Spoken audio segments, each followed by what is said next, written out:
কোন মামলায় আপনাদের কোন মামলায় দিছে?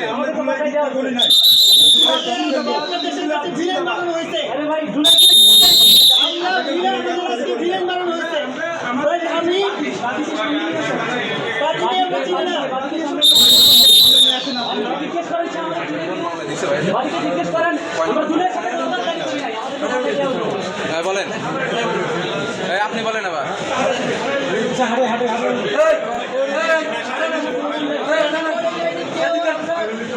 আজকে যে মামলাটায় এই বৈষম্য আন্দোলনের পরিচয় দিয়ে সমন্বয়ের পরিচয় দিয়ে যে চাঁদাবাজ শ্রেণীর উদ্ভব হয়েছে 5 আগস্ট পরবর্তী বাংলাদেশে, বিশেষ করে ঢাকা শহর, সেই চাঁদাবাজদের বিরুদ্ধে আরেকটা মামলা হয়েছে তেজগাঁও থানায়। সেই মামলাটা হচ্ছে 5 কোটি টাকা চাঁদাবাজির মামলা।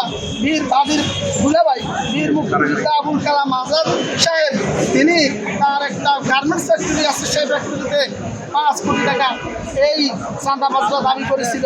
এই মামলার এজাহারের গর্বে যা বলা আছে, মূল ঘটনা হচ্ছে এই চাঁদাবাজরা ঢাকা শহরের বিভিন্ন অভিজাত এলাকায়, বিশেষ করে ধানমন্ডি, ফুরফুরা, গুলশান, বনানী, এই সমস্ত এলাকায় বিভিন্ন বাসাকে টার্গেট করে তারা তাদের ডিমান্ড ফুলফিল করার জন্য তাদেরকে ফোনে এবং সরাসরি দিয়ে চাপ দিয়ে সেই টাকা অনেকের কাছ থেকে আদায় করেছে, আবার অনেকের কাছ থেকে চেক নিয়েছে তাদের বাসা বাড়িতে।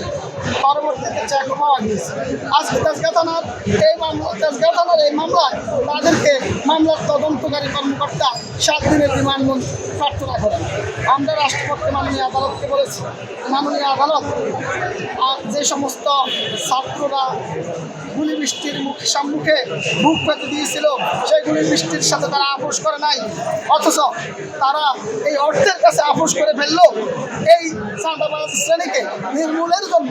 এদের সাথে কারা আছে, এই চক্রে কারা জড়িত আছে, এবং এই মামলার সঠিক তথ্য উদ্ঘাটনের জন্য মামলার তদন্তকারী কর্মকর্তাকে যদি এই আসামিদেরকে রিমান্ডের প্রার্থনা মঞ্জুর করা হয়, তাহলে মামলার ন্যায় বিচারের স্বার্থে অনেক সত্য উদ্ঘাটন হবে। আমরা রাষ্ট্রপক্ষে এই সাবমিশন রাখার পর আসামি পক্ষ সাবমিশন রেখেছে, উভয় পক্ষের সাবমিশনে সন্তুষ্ট হয়ে বিজ্ঞ আদালত এই 4 জন আসামিকে 4 দিনের করে রিমান্ড মঞ্জুর করে।